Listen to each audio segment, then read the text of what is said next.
Station, this is Houston. Are you ready for the event? We are ready for the event. Columbia Space Initiative, this is Mission Control Houston. Please call station for a voice check.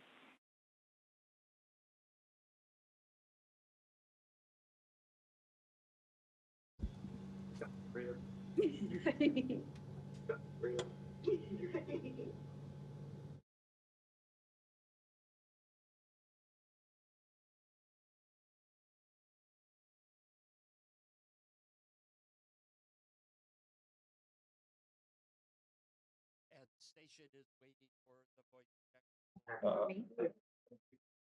Station, this is Kate Lambo with the Columbia Space Initiative. How do you hear me?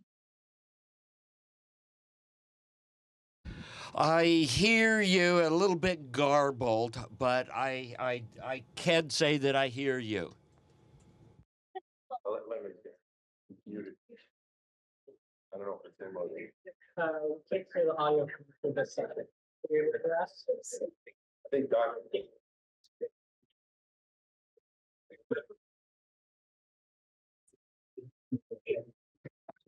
You get out. I can out. Let me get first. You want Hey, Chad, if you can hear people thumbs up. We can't hear you for some reason. If you can hear us, give us a thumbs up. I can hear you, but you sound like you're in the bottom of a 55-gallon drum. You're hard to understand. We're requesting for you to continue.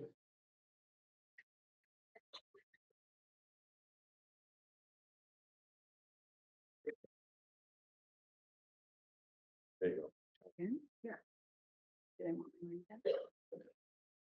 Station, this is Kate Lambo with the Columbia Space Initiative. Can you hear me?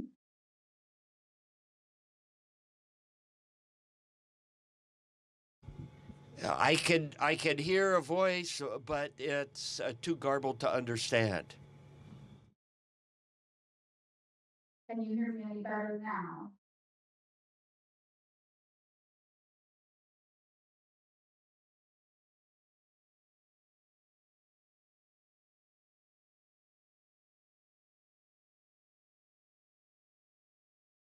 Did it go?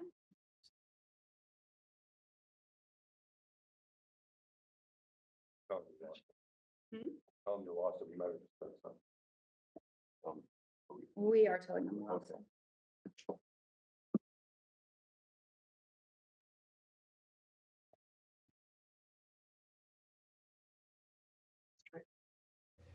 And station, this is Houston ASAR. Just please stand by. The client is working out a technical problem.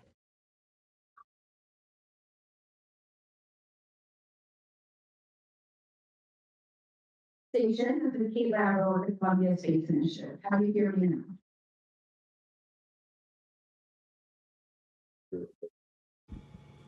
I can hear you, but it's still garbled, cannot understand.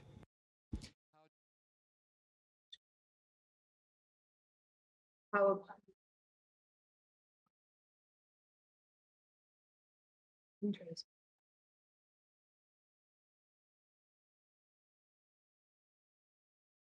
How about no? 6. How about now?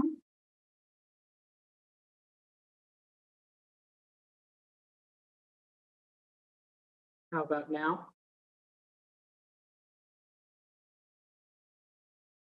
That was much better. Whatever you're doing now, it's starting to come through. Great, fantastic. Astronaut Pettit, it's great to see you. Thank you for bearing with us. We are calling in from Columbia University's campus in New York City and are joined by about 400 students, staff, alumni, faculty, and family members, both here in the room and virtually. We have a number of excited students here to ask you questions. Chloe, do you want to come up and kick us off?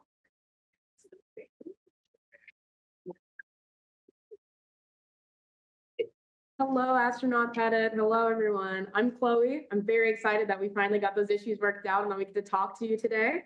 But my first question, I wondered, what has been the most impactful experiment that you've performed in space? And have you had any unexpected results from anything that you've conducted? What I heard is still a little garbled, but I heard the question is that what kind of experiments am I working on in space? And I'm working on the programmatic science experiments that come up through the space station principal investigators. And in that respect, we're kind of like graduate students working in a graduate student laboratory under the wing of a major professor, and we do that with the principal investigators. Then in off-duty time, since we're living in an orbiting laboratory, you can do small educational demonstrations and other investigations on your own, and I like to refer to those as science of opportunity, because you have the opportunity living and working in an orbiting laboratory. You can take advantage of that and do some observations at your beckoning on the side. Amazing. Thank you so much. Claudia?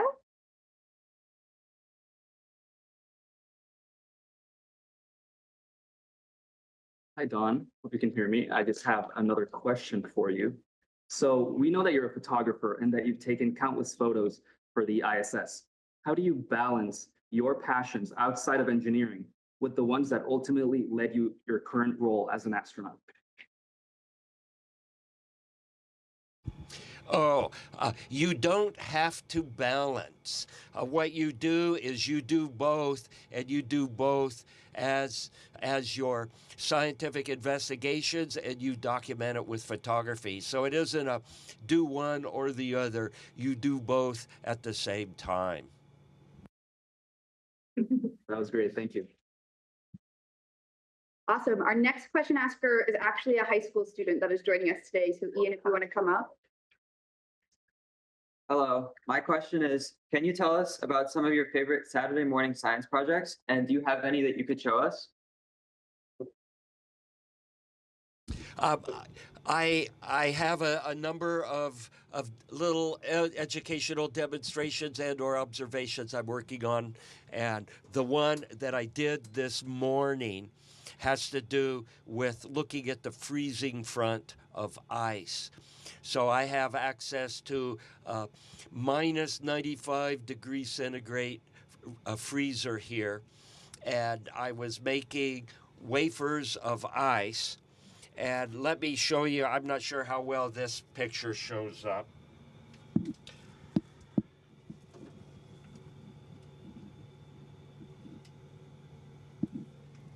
Okay, this is one of the ice crystals I was growing this morning. It's about 50 millimeters in diameter, and there's a number of single crystals of ice, and it's observed between cross-polarized polarizers.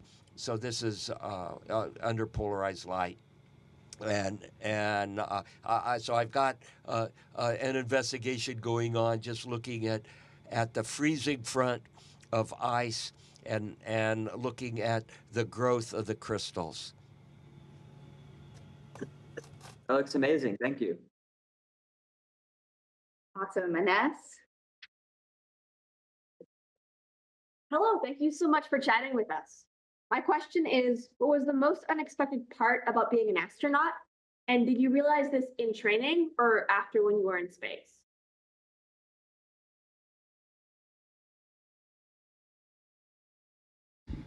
Well, to me, the most unexpected aspect of being an astronaut is learning about all the stuff that you don't know and sometimes you aren't very good at doing.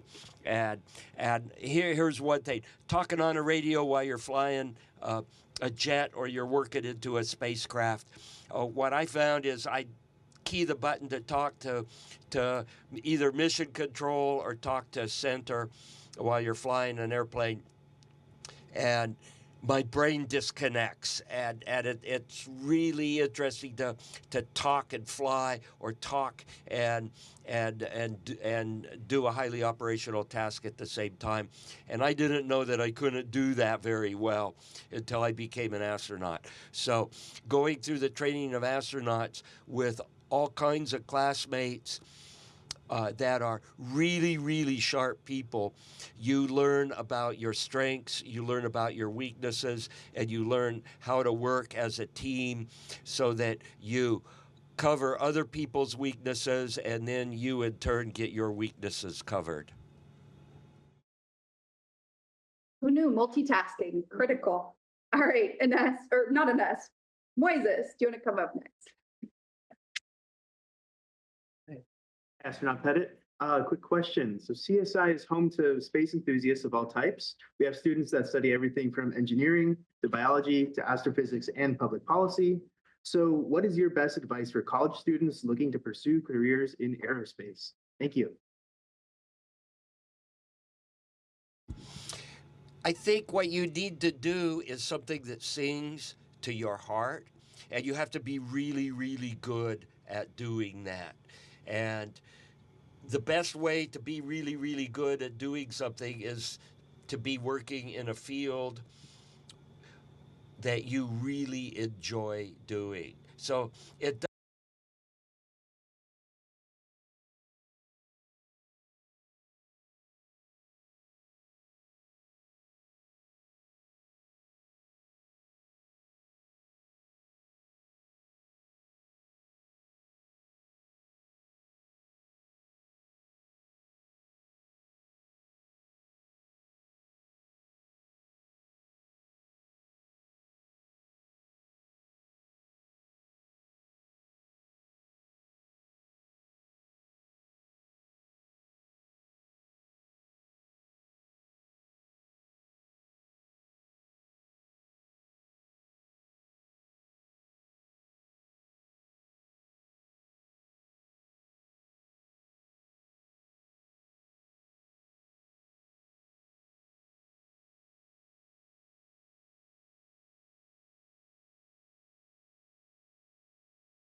Welcome back.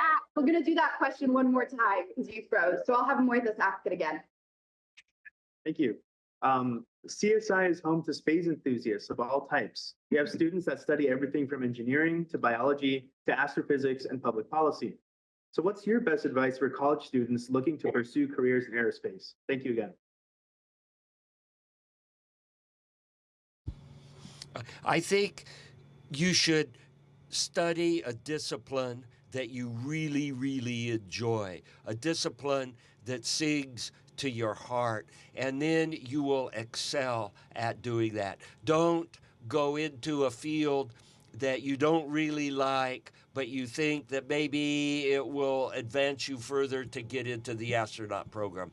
That's not the way to do it. Go into a field that you really, really like, and then work from there to figure out how to become an astronaut. Great advice. Thank you. All right, Robbie.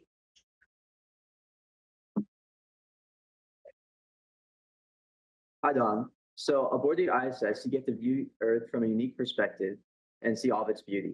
Is there any specific part of Earth that you enjoy orbiting over the most? If so, why? Oh, one of my favorite parts of daytime Earth orbit is the Caribbean. It's just an amazing place to look at from orbit. The colors are intense. Now, nighttime is different.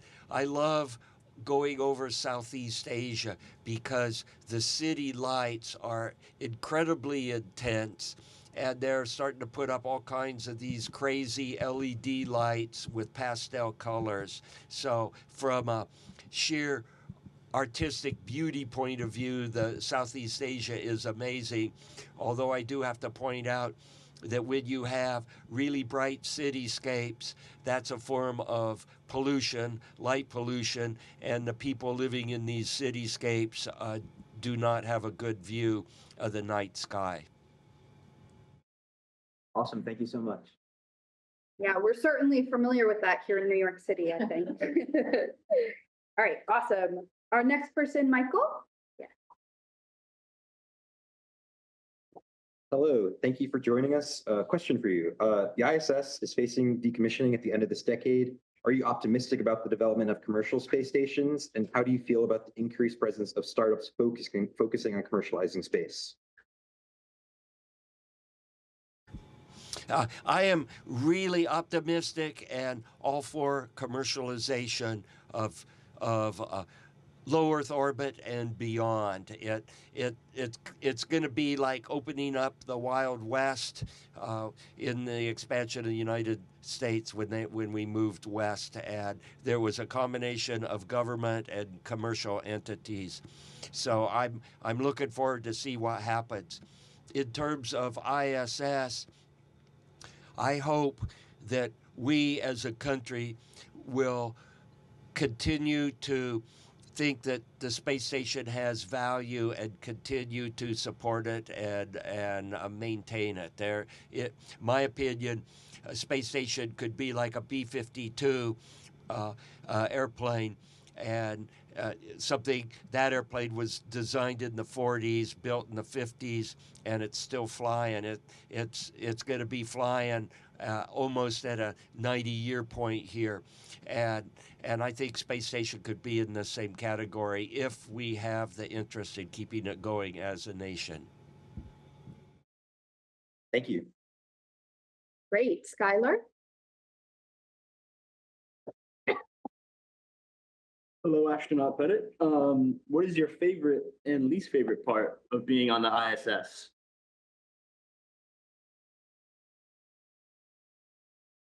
Could you repeat your question again? I'm still having trouble with your audio. It's pretty garbled. Okay. What is your favorite and least favorite part of being on the ISS? My favorite part is being able to fly like Peter Pan. I mean, look, no hands and no feet, no hands. It's really fascinating to be able to fly around. That's one of my favorite parts of being on station. Least favorite part is the separation from your family. Space missions are such that we're gone for 6 months at a time, sometimes more, and that's a long time to be away from your family. Thank you. All right, Joe Raymond.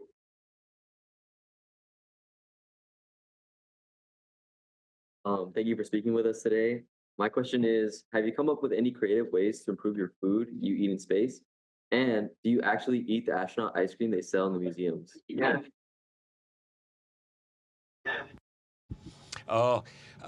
Food is one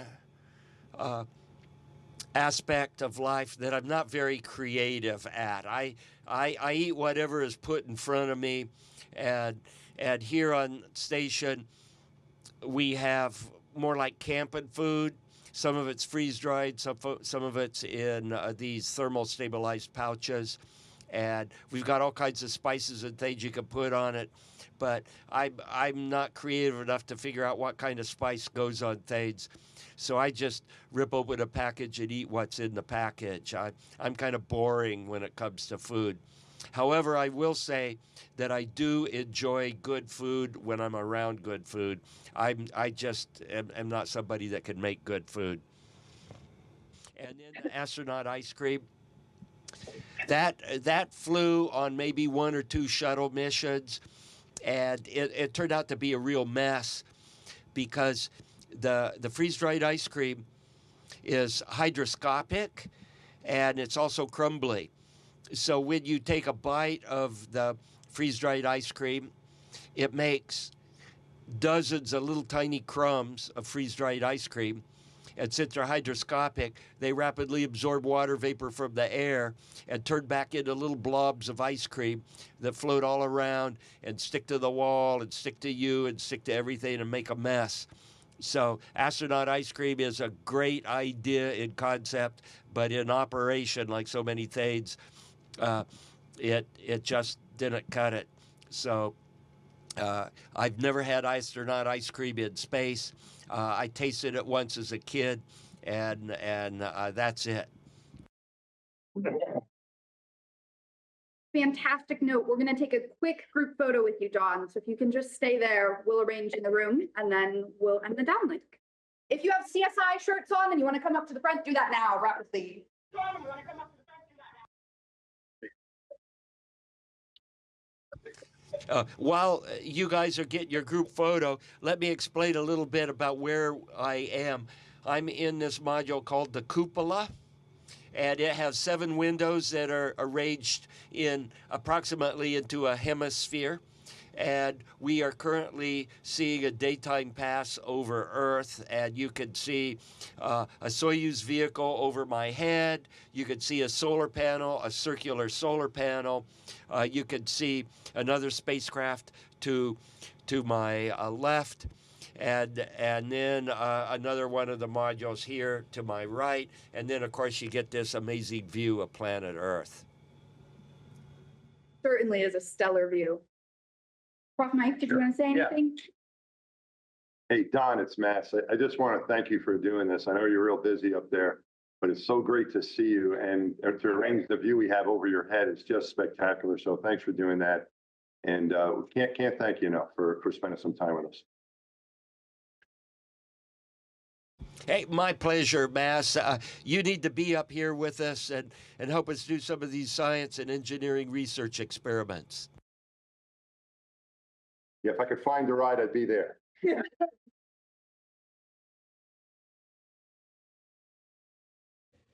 Station, this is Houston ACR. That concludes the event. Thank you.